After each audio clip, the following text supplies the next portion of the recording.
It's 5:47 a.m. A man stands in his kitchen, buttoning a shirt he's buttoned 1,000 times. No alarm on his phone.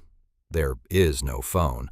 Just a wind-up clock, and a routine so fixed it isn't even a decision anymore. He gets up, because that's what today is. Now picture someone today. Alarm, snooze, phone unlocks, 17 notifications. 20 minutes vanish before both feet hit the floor. They've already made more decisions than that man made all morning. So here's the real question. Were people decades ago simply more disciplined? Or did their world quietly do the discipline for them? If Gen X had superhuman willpower, that trait wouldn't have vanished. Discipline doesn't disappear between generations. What changed was the environment around it. Picture a factory whistle blowing at 7 a.m. sharp. Men walk through the same gate, punch the same clock, stand at the same station as yesterday. Nobody asks, "Am I feeling it today?" The question isn't even available. This is a commitment device, a structure so rigid it removes the choice itself.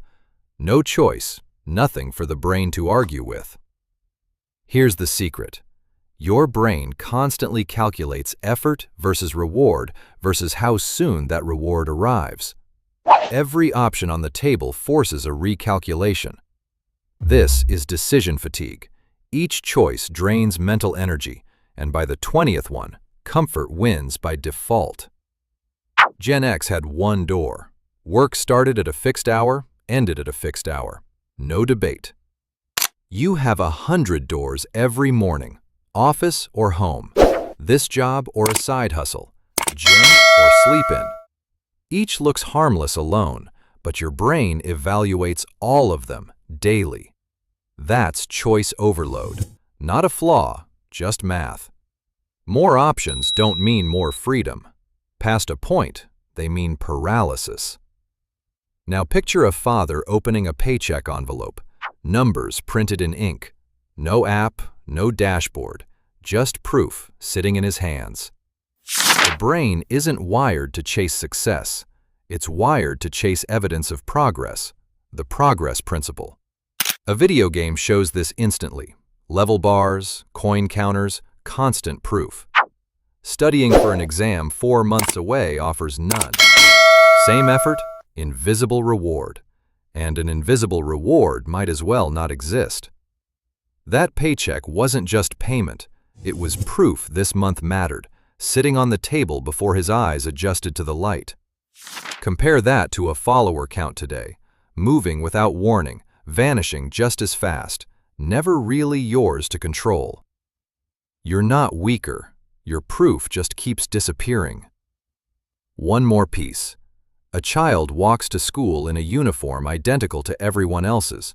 Not because individuality didn't matter, but because the choices were already made for them. Inside that repetition, something quiet happens. I am someone who shows up. This is identity-based habit. Consistency becomes automatic once it's part of who you are, not something you negotiate each morning. The father didn't tell himself to be disciplined. He simply was a provider. Behavior followed identity. Today, identity rebuilds constantly. Student, creator, freelancer, a dozen half-finished versions of you, each demanding its own motivation. So when environment stops locking decisions, stops delivering proof, stops building identity, you get exactly what most people feel now. Tired from deciding, not working. Unmotivated because progress is invisible. Inconsistent because there's no fixed door, just 100 half-open ones, daily. Here's the shift. The answer was never finding more motivation. It's building the environment that did this naturally for them. Remove the choice, not the effort. Decide the night before. Your brain wakes with nothing to negotiate.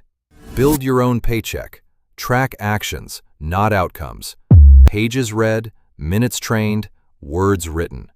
Proof today, not a reward months away. Stop convincing yourself each morning. Build identity instead. Not "I'm trying to write," I write. Let behavior follow identity, the way it quietly did for those before us. Maybe Gen X wasn't more disciplined. Maybe they just lived in a world that never asked them to negotiate with themselves each morning. Consistency was never something they found. It was something their world built for them.